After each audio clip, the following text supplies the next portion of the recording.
Et yo, ce sera le seul mot de mon intro, et vous pouvez déjà deviner à ma voix que c'était pas l'épisode le plus fabuleux de Fairy Tail. Effectivement, l'épisode 311, l'esprit de Natsu. En effet les amis, cet épisode n'était pas le plus fou, on peut se le dire, mais il y a tout de même quelques petites choses à analyser. Ce sera un résumé assez court, on va tâcher d'être concis et précis. Et c'est parti pour la review de l'épisode 311 de Fairy Tail, l'esprit de Natsu. Et cet épisode va commencer assez doucement avec toujours cette énigme autour de Natsu par rapport à son syndrome un peu, on va dire qu'il a cette tumeur non identifiée avec Paul Lucika à qui on a amené Grey, Natsu et Jubia aux soins. Grey et Jubia devraient s'en sortir d'après Paul Lucika. Mais pour Natsu c'est plus compliqué étant donné que Brandish a elle-même du mal, elle qui avait déjà pourtant tenté de soigner Natsu mais que brièvement puisque la maladie de Natsu n'est toujours pas vraiment identifiée. Et c'est sans rappeler que pour l'instant, Natsu est en train d'enchaîner les comas, puis combats, comas et puis combats, ce qui doit énormément le fatiguer. A propos, on aura une Dimaria qui viendra jeter un nouveau coup de froid dans l'esprit de Happy par rapport à Yin et Andy et cette histoire de démon. Juste pour faire une petite pause, Dimaria qui est toujours encastrée contre un mur depuis 4 épisodes, mais à part ça, qui a l'air quand même d'avoir retrouvé un peu ses esprits, mais apparemment, elle semble plutôt bien posée ici, et puis avec le sourire, donc tout va bien. C'est faux, totalement faux. Bref. Mais sans plus attendre les amis, laissez-moi vous emmener avec moi dans le plus profond de l'esprit de Natsu, là où s'est passée clairement la partie la plus importante de cet épisode 311. On retrouvera donc un Zélef dans la conscience de Natsu qui servira de guide un tant soit peu. Zélef, bien conscient de la maladie de Natsu, en profitera pour lui glisser le fait qu'il va bientôt mourir et qu'il va faire ressurgir quelques souvenirs de son enfance passée avec lui et ses parents. Zélef compte faire rejaillir les souvenirs les plus profonds, les plus ancrés dans l'esprit de Natsu, qui sont restés encore flous jusqu'à aujourd'hui. Donc on fait la découverte visuellement de ses deux parents. Malheureusement, une attaque de dragon viendra achever cette paisible vie de famille. Dans cette tragédie, seul Zélef sera le survivant. Les deux parents ainsi que le jeune Natsu seront décédés peu après cet incident. Mais après ça, et Zélef ayant erré longtemps avec des recherches sur la résurrection de son frère cadet, fera revivre Natsu. Et vous le savez très bien, un humain ne peut pas ressusciter sauf sous la forme d'un démon.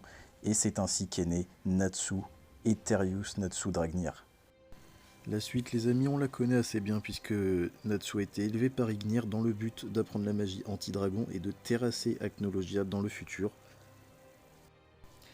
Et de même pour les 3 autres enfants que sont Wendy, qui était confié à Grandinet, de même pour Gadjil, confié à Metallicana, et pour les autres dragons de l'autre génération, Sting avec Vice Logia, et bien sûr Rogue, le dragon jumeau, par Skiadrom.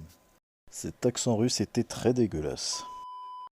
À ne pas s'y méprendre les amis, Natsu, Wendy et les autres dragons ne savent pas qu'ils se sont rencontrés quand ils étaient petits. C'est un effet de l'Alma Draco, vous savez cette capacité des dragons. Cette capacité qui ont fait que les dragons sont restés comme enfouis dans le corps de leur hôte, des chasseurs de dragons. Et dans cette seconde séquence, c'est Sting qui servira de guide dans la conscience de Natsu pour éclaircir certains poids au niveau de cette chose enfouie dans le corps de Natsu qu'on saura dans le prochain épisode très sûrement. Cette transition les amis n'est pas si mauvaise puisqu'on retrouve Sting qui va voler au secours de Yukino et Kagura, Frosh et Lecter évidemment, qui semblent en grande difficulté à l'image d'une Yukino et d'une Kagura à bout de force par terre qui subissent les sorts de l'arcade qui n'a aucune difficulté à mettre ces deux là au sol.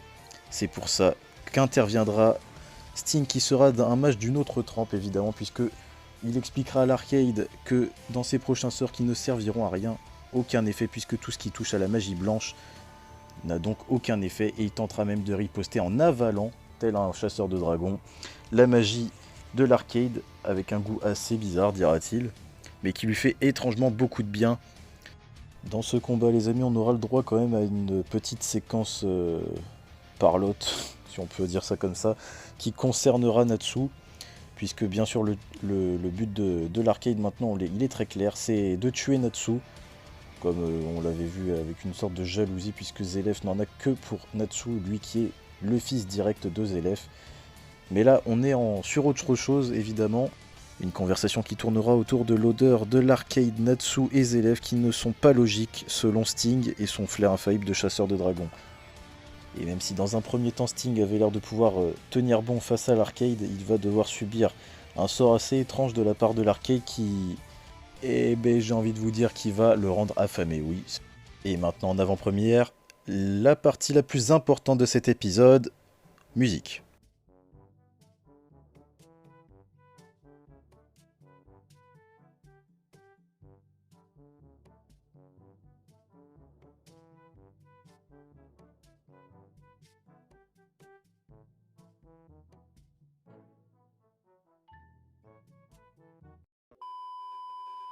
J'espère que ça vous aura plu. Maintenant, transition entre Minerva et Rogue.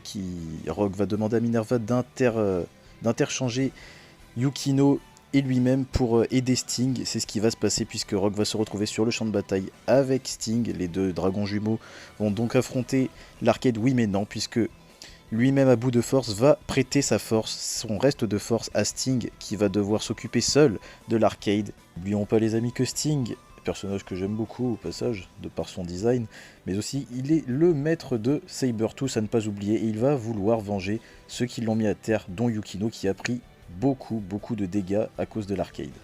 Et même si Sting aura hésité quelques secondes, il va tout de même prendre la magie de Rogue, même si elle diffère beaucoup de la sienne. Entre noir et blanc, c'est sûr que c'est un peu le yin et le yang, mais pas le choix, il va falloir vaincre l'arcade. Enfin voilà les amis, Sting devient donc le dragon noir et blanc après avoir emprunté la force de Rogue. Je pourrais juste vous laisser sur ces images et ne plus parler parce que j'ai vraiment beaucoup apprécié le design de Sting après avoir absorbé la force de son frère jumeau.